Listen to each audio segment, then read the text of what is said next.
and welcome back to another YouTube video, and today we're taking a look at another film review. Today we're taking a look at Subservient. With the rise of AI and AI related movies with Megan or Meg Thregan or M Thregan, whatever you want to call it, with getting a number 2 later on this year, and we took a look at number 1 around the time that came out, and we also did a couple of other movies talking about movie reviews and show reviews talking about AI, and it just seems to be that AI is getting a lot better in terms of replicating stuff and doing videos, and that's kind of scary because it's like been half a year and it is already being like the best fucking shit ever. It's scary how fast it's learning and how fast it's upgrading. So let's shit ourselves some more with a new movie with Megan Fox called Subservience, I think. Subservience. It has a 5.2 out of 10 IMDb, a 46% on Rotten Tomatoes, and a 2.3 out of 5 on Letterboxd. This is a 1 hour and 45 minute movie which came out in 2024. You can watch it on Google Play, Amazon Prime, or YouTube.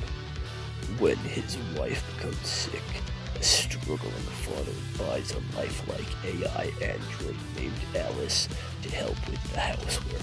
Things seem fine until Alice suddenly becomes self-aware and wants everything its family has to offer, including the affection of its owner. So how the story actually goes is it starts off with a dad walking into an android store with his daughter. They buy one and it arrives at the house. It is Megan Fox. It is pretty good looking, not gonna lie, compared to some of the other androids we saw in the shop. We then have it being set up, being like, yo, this is what you do, you don't need to do this, that, the other, and, you know, it gets a little bit weird when he's like, oh, guess what, forget everything you know about this movie, I'm gonna reset you. So she goes against her programming to forget something and delete something from her memory. Alright, so she then learns how to do that. She's then told in the hospital that sometimes to help someone, you know, you have to do something that they don't like and do something that they don't want you to do, like take away someone's alcohol and keep it away from them no matter how much they ask.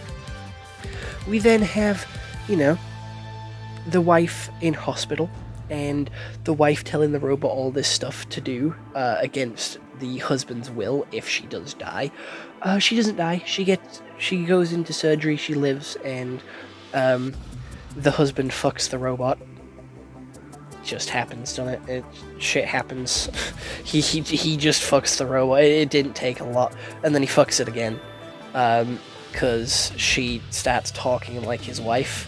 And puts a blindfold on, so, like, you know, there's 2 sex scenes in this movie, and then we have the husband helping the wife into the house, and the husband is at work, and all of his work friends get replaced by androids. The work friends don't like that, so they trash the androids. He gets in trouble for it. The work friend comes over and is like, "Why, what the fuck, why did you rat me out? I'm now gonna have, like, fucking fines and shit, and I'm gonna go to jail."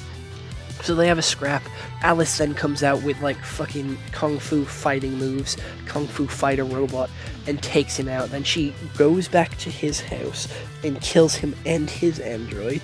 She goes to the park with the kids and then turns all the other androids against their owners. She then tries to kill the child because it's in the way of their happiness, and they fight the child. Not the child. Yes, they fight the child. No, they fight the robot and destroy it. It gets sent to be reprogrammed. It then takes over the reprogramming and gets a second body, fights the lady at the hospital and the children at the hospital. They win. It then comes back a third fucking time by taking over 3 more androids and a new body, and that's where the movie ends. So there could be a number 2. It does leave it open for a number 2, or it does just leave it open, the cliffhanger ending, for you to make up your own mind of how this story ends, and leaves it open for your sort of imagination to run wild with you. I'm gonna be honest, this was a lot better than Megan. This was done so much better than Megan. I'm gonna be honest. Megan wasn't scary. Megan was boring. Megan was basic. Megan was predictable. This was so much better because we saw how the android starts and how it changes. But how it changes is so uncanny.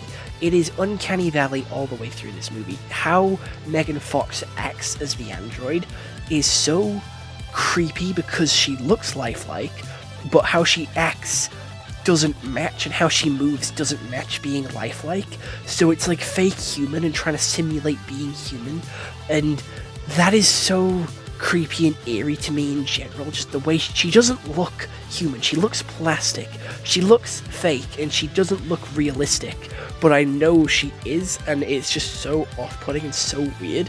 And when she's mimicking other people's voices, when she's sort of standing in the corner of the room recharging or staring at you recharging, that's creepy as shit. Megan, she looked like a doll. She was dollified. She had the big eyes, the sort of puffy cheeks, and she was a child. She was dressed in like frilly clothes, and she looked like a kid. She didn't look threatening. She didn't look scary. These androids are fully grown human adults, alright? They are big, they are tall, they are like, 6 foot, if that. They wear very colourless clothes. They wear like a blue dress or a blue shirt and trousers, so they wear basic clothing. So it's very off-putting and feels very simulation-like, and I know that's what it's supposed to be, but it feels off-putting with how they're learning, how they're moving, and how they're acting, and that's what builds up the creepiness, and that's what builds up the scariness with it. Just the way they talk, the way they think isn't human, and that's what's so off-putting, and I wouldn't like to have one of these things in my house. It's like a Tesla robot type shit. I wouldn't like to have this in my house. The way it stands in the corner of the room with its eyes open, staring at you, tilting its head back and forth, watching you, recording you, learning from what you do, and learning how to fight you, or like combat you, or best sort of quote-unquote help you. I don't like it. It was really fucking eerie and not good. It made me feel like on edge the entire time watching it. There was no jump scares, there was no real scary anything. It was just her presence which made you scary.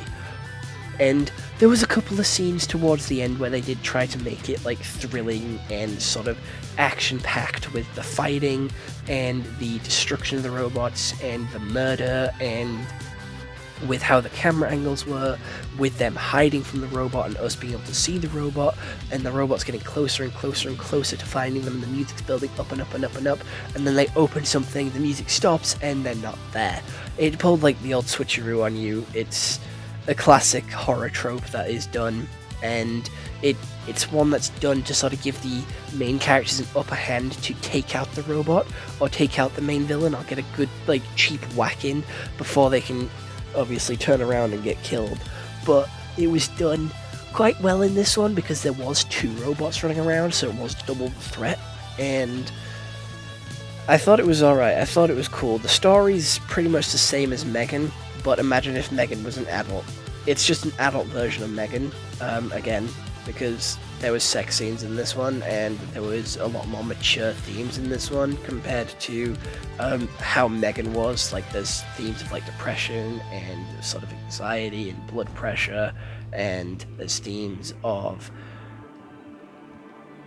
like sexual desire in this one, and like that quote-unquote needs not being felt, needs not being met in quotations, and that's kind of the main sort of arguing point for the main 3 characters of Alice and the husband and wife.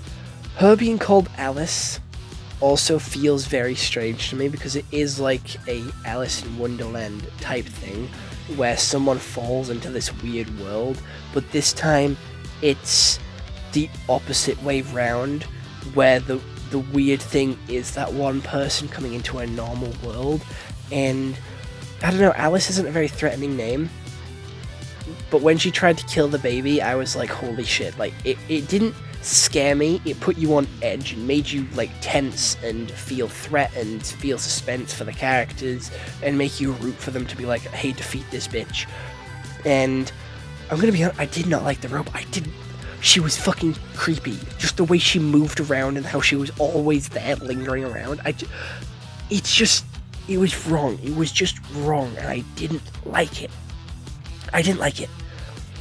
I didn't care for them having sex, I'm gonna be honest, but at least the sex scene did amplify the story because it moved the story forward.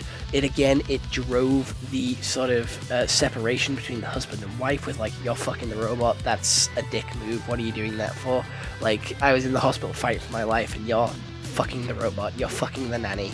And he tries to argue it being oh, it's just you using a vibrator, it's nothing, it's fucking gears and bolts. And she's like, no, this is not like that at all.